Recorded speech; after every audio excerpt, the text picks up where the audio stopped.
បាទសួស្តីលោកលោកស្រីអ្នកនាងកញ្ញានិងប្រិយមិត្តរបស់ធុបព្រីជាទីមេត្រីបាទថ្ងៃនេះធុបព្រីយើងខ្ញុំបានដកស្រង់នៅខ្សែភាពយន្តភាពចិនមួយរឿងក្រោមចំណងជើងថាអ្នកក្លាហានលាក់មុខបាទរឿងនេះពិតជាល្អមើលពិសេសមែនទែនបាទជាពិសេសគឺតួស្រីនិងតួប្រុសបាទសឹងតែក្មេងៗស្អាតតែម្ដងបាទរឿងនេះជារឿងចិនបុរាណបាទបើសិនបងប្អូនមានចំណាប់អារម្មណ៍ចង់ទស្សនានៅខ្សែភាពយន្តដ៏ល្អឯកនេះបាទកុំភ្លេចចុចនៅ link ខាងក្រោមនៃវីដេអូយើងនេះបន្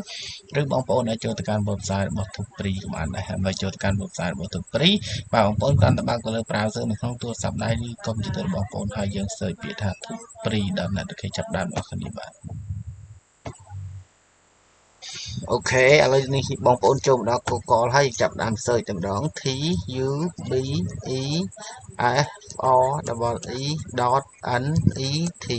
Interphone តែម្ដងតាមទៀតបងប្អូនចុចទៅលើពាក្យថាធុបព្រីអូខេ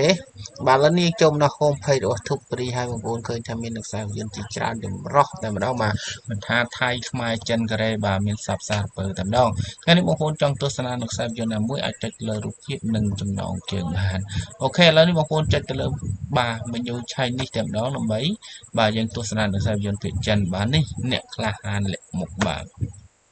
រីផងដែរយើងមានពីភាគ1ដល់ភាគទី23ទៅហើយបងប្អូនមិនធ្វើឲ្យបងប្អូនទន្ទឹងរង់ចាំយូរទេបាទអូខេសម្រាប់បងប្អូនដែលនិយមទស្សនាតាមរយៈទូរស័ព្ទដៃបាទនៅពេលដែលបងប្អូនចូលមកមានតម្រងបែបនេះ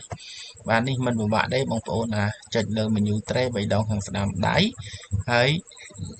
យកពាក្យថា Chinese ខាងលើគេបាទជាការស្រេចតែម្ដងបាទអូខេបងប្អូនស្គាល់ចុះក្រោមនឹងឃើញហើយនេះ